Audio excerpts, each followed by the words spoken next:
वैसे तो हम हर रोज़ ही मरते हैं, क्योंकि एक दिन समाप्त हो गया तो हमारे जीवन का एक दिन तो कम हो ही गया।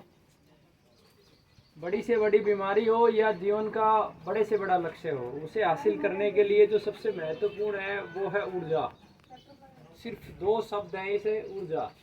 और ऊर्जा में सकारात्मक ऊर्जा, दो प्रकार की ऊर्जाएं होती है, एक नकारात्मक एक सकारात्मक, आप सब परिचित हैं।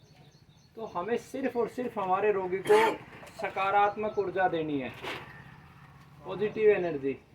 ना केवल रोगी, रोगी का पूरा परिवार। कैंसर के केस में होता क्या है कि कैंसर से रोगी कम मरता है, भय से ज़्यादा मरता है। जैसे उसे ये पता चलता है कि उसको कैंसर हो गया, वो 70% अपने आप को समाप्त मान लेता है। ऐसा इसलिए भी कि वो जो पास्ट ट्रैक देखता है, रोगियों का हिस्ट्री देखता है, उन सब कारणों से उसे ये अपने आप ही आभास होने लगता है। तो पहली बात तो ये, कैंसर कोई बड़ी बीमारी नहीं है। सिर्फ दो चीज़ों पे जोर देना है कि रोगी के शरीर का बल कम ना हो पाए। बल से व्यक्ति जीतता है। हमारा शरीर कोशिकाओं से बनता है, जिसे इंग्लिश में सेल कहते हैं। अगर एक भी कोशिका हमारे शरीर में जिंदा होती है तो व्यक्ति मरता नहीं है, जबकि हमारे शरीर में अनकाउंटेबल कोशिकाएं होती है। मतलब जहाँ तक गिनती की डिजिट नहीं जाती वहाँ तक कोशिकाएं होती। तो सोचो कि हमारे जिंदा रहने की कितनी प्रबल संभावनाएं हैं। निश्चित रूप से आप जी सकते हो सकारात्मक ऊर्जा के साथ। बल को कैसे बढ़ाना है? अच्छे भोजन के माध्यम से बल को बढ़ाया जा सकता है, शरीर के बल को। और शरीर के बल से ज़्यादा महत्वपूर्ण होता है मानसिक बल। वो परिवार दे सकता है और ये पुस्तक दे सकती है। इसकी PDF, क्योंकि अब हार्ड कॉपी तो है नहीं, सारी आप लोगों तक पहुंच गई है। अगला संस्करण आएगा 23 जुलाई को। यहाँ पे जो आप व्हाट्सएप नंबर दोगे, आपको ये PDF व्हाट्सएप की जाएगी। जिन लोगों के रोगी नहीं आए उनको आप ये दिखा सकते हो।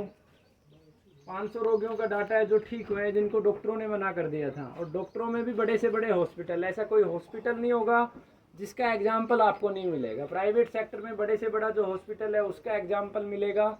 गवर्नमेंट सेक्टर में एम्स से बड़ा कोई हॉस्पिटल नहीं है। एम्स दिल्ली की बात मैं कर रहा हूँ। वहाँ से भी जिनको मना किया गया वो जिंदा है। तो जीवन किसका कितना, ये तो परमात्मा और प्रकृति के हाथ में, लेकिन आपके हाथ में है मनोबल। तो उसका मानसिक बल आप बढ़ाएं। मानसिक बल बढ़ाने में पहले ये रोगी जो हैं इनका डाटा आप दिखाएं।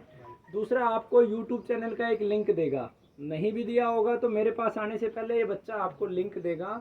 उसके ऊपर 500 से ज़्यादा लोगों की स्टोरी है। कुछ लोगों ने तो अपने मोबाइल नंबर भी शेयर किए हैं जहाँ पे वो बताते हैं किस तरीके से ठीक हुए, तो वो भी उसका मनोबल बढ़ाएगा। दूसरा, उसको पॉजिटिव एनर्जी जितना आप दे सकते हो किसी भी तरीके से वो दे। तीसरा, सबसे महत्वपूर्ण, संसार को चलाने में अगर कुछ है, खास करके इस बीमारी को, वैसे तो इसका पहला स्थान है, वो है प्रेम।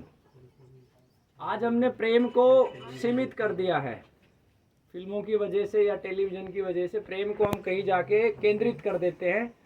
प्रेम एक संसार का सबसे बड़ा सुख है, एहसास है, फीलिंग है। जैसे एक व्यक्ति गाड़ी लेके जा रहा है और कोई व्यक्ति पैदल जा रहा है, तो उसे फील हुआ जो अंदर बैठा है कि यार इसको मैं बैठा लेता हूँ। तो एक उसका एहसास ही प्रेम है। कोई जानवर को हम भोजन, प्रेम अनंत है। जो जितना प्रेम करेगा वो इतनी तरक्की करेगा। तो रोगी को प्रेम दें, और रोगी की भी ये जिम्मेवारी है कि वो प्रेम करे सबसे। ईर्ष्या तत्व को शरीर से बिल्कुल नष्ट कर दे। ये बहुत महत्वपूर्ण चीज़ें हैं।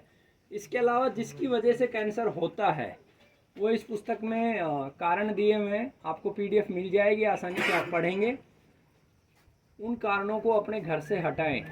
पूरी दुनिया में इस समय 2 करोड़ से ज़्यादा, ये WHO कहता है 2 करोड़ से ज़्यादा कैंसर रोगी हैं। लेकिन आप कल्पना करो कि स्थिति इतनी खतरनाक है, बहुत सारे रोगी तो सरकारी आंकड़ों में जाते ही नहीं है। 50% से ज़्यादा रोगी तो सरकारी आंकड़ों में जाते ही नहीं हो, वैसे ही ख़त्म हो जाते हैं। आप भारत को ही देखो, भारत से भी गरीब देश है दुनिया में। लेकिन कैंसर अगर परिवार में एक व्यक्ति को हो जाए तो वो एक व्यक्ति की बीमारी नहीं बनती है, वो पूरे परिवार की बीमारी बन जाती है। जिसको है उससे ज़्यादा बाकी लोगों को बीमार कर देती है। एक पिता को हो गया तो पुत्र इस चिंता में डूब जाएगा, पिता कितने दिन का है, उसकी पत्नी, उसकी माँ, और आर्थिक रूप से परिवार टूट जाता है। क्योंकि आप जनरल से जनरल मीडियम लेवल हॉस्पिटल में भी जाओगे तो 20, 25, 30 लाख रुपए से खर्च नहीं है। तो कहाँ से आएगा? भारत में इतना ही कमाते हैं, इतना ही खाते हैं। बल्कि आजकल तो ये लोन की सुविधा हुई है कि कमाते हैं उससे कई गुना ज़्यादा लोन ले लेते हैं। घर पे लोन, गाड़ी पे लोन, गहनों पे लोन। तो ये सारी चीज़ें आपको करनी है। रोगी को तनाव मुक्त रखना है, टेंशन फ्री रखना है। आपको भी खुश रहना है, रोगी को भी खुश रखना है। और कुछ चीज़ें इसमें खाने के लिए लिखी हुई है, वो सारी की सारी चीज़ें खिलाएं। रोगी के साथ कंजूसी ना करें, चीज़ों को स्वादिष्ट बनाएं। अगर स्वाद विहीन कोई वस्तु होगी तो उसे खा नहीं सकता, ना रोगी खा सकता ना आप खा सकते। सब्जी बनाओ तो उसमें अच्छे से स्वादिष्ट बनाओ, उसमें हींग वगैरह सब डालो। सिर्फ विदेशी मसालों जैसे अजीनोमोटो वगैरह चाइनीज़ केमिकल्स हैं उनके लिए बनाई है, और कच्ची आमी का जो अमचूर आता है, इमली, ये दो ही चीज़ों के लिए बनाई है। बाकी सारी चीज़ें डालो आप, आंवले का पाउडर डालो, सब कुछ इसमें लिखा हुआ है। दालचीनी डालो, काली मिर्ची डालो। तो जितनी स्वादिष्ट सब्जी बनेगी उसका पाचन तंत्र मजबूत होगा, अग्नि तत्व मजबूत होगा, तो वो पचा पाएगा। उसको खूब अच्छे फल खिलाओ। बस इतना है कि बाज़ार में केमिकलाइज है, बिना केमिकल का मिल जाए तो ठीक है, नहीं तो गर्म पानी में उसे पहले साफ़ कर लो। कच्ची सलाद आप उसको दो। और जो अन्न इसमें अलाउड किए हुए हैं, अन्न के रूप में जैसे मूंग अलाउड है, सिंगाड़ा अलाउड है, उन सब का मिक्सअप, अच्छी रोटी और अलग अलग वेरिएंट उसको बना के दो।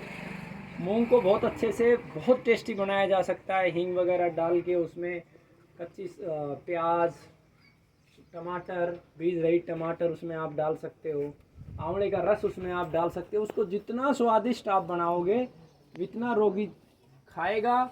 जितना धीमे धीमे खाएगा उतना जल्दी पचेगा, रस बनेगा और शरीर को बल मिलेगा। तो ये सारी चीज़ें आपको करनी है। दूसरा, हम हमारे जीवन में कुछ चीज़ों से बहुत दूर हो गए हैं, इसीलिए बीमारियों के बहुत करीब हो गए हैं।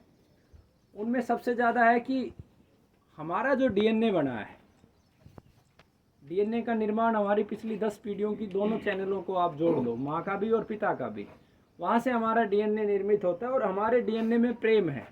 प्रेम केवल मनुष्य के प्रति नहीं है, प्रेम जीवों के प्रति भी है, पेड़ पौधों के प्रति भी है, और हमारे जो 5 तत्व हैं जिनसे शरीर बना है, जल, जमीन, अग्नि, आकाश, वायु, उनके प्रति भी है। तो रोगी को ज़्यादा से ज़्यादा समय, रोज़ाना कम से कम 1-1.5 घंटा, अगर गांव में रहते हो तो जैसे सामने वो पीपल का पेड़ खड़ा है, जो शहर के लोग नहीं जानते वो देख सकते हैं, पीपल के पेड़ के नीचे बैठाओ। उसके 2 फ़ायदे हैं, पीपल या बरगद आप सेलेक्ट करो। पहला फ़ायदा ये है कि ऑक्सीजन लेवल बॉडी में बढ़ाएगा, जिससे ऑटोमेटिक बल भी बढ़ेगा, कैंसर के सेल भी ख़त्म होंगे। दूसरा, वो पेड़ को हक करे, गले लगाए और बिल्कुल अपने आप को भूल के अपनी सांसों पे ध्यान लगाए।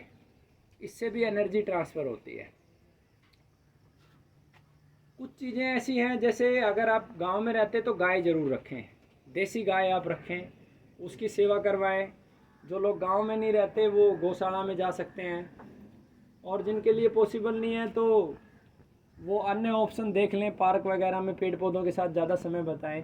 पेड़ों के साथ समय बिताना है, पेड़ को हक करना है। अगर आपकी बॉडी में कैपेसिटी है तो पेड़ों में पानी डालें। बारिश का सीज़न आ रहा है, खूब पेड़ लगाएं। इससे दूसरे को फ़ायदा कम होना है, आपको ज़्यादा होना है। प्रकृति की एक जो सबसे अच्छी बात है कि मनुष्य को सीमित कर दिया, वो दूसरे का नुकसान नहीं कर सकता। अपना फ़ायदा खूब कर सकता है, दूसरे का नुकसान नहीं कर सकता। आप लाख चाहो किसी का नुकसान करना, आप नहीं कर पाओगे। आप चाहोगे इसको मैं ख़त्म कर दूँ, नहीं कर पाओगे। इसका मैं पैसा छीन लूँ, नहीं छीन पाओगे। तो दूसरे के नुकसान की बजाय अपने फ़ायदे का अधिकार हमें दिया है। और जब भी आप कोई भी कार्य करते हो तो उसमें आपका ही फ़ायदा, आप ही का नुकसान आपके द्वारा होता है। जैसे मैंने कहा कि पेड़ लगाएगा तो उसको क्या लाभ होने वाला है, उसको एनर्जी मिलनी है, पॉजिटिव एनर्जी मिलनी है। क्योंकि जो पेड़ को लगाएगा तो पेड़ के साथ जो समय बिताएगा उसको पॉजिटिव एनर्जी मिलेगी, और जब पॉजिटिव एनर्जी मिलेगी तो वो आगे बढ़ जाएगा।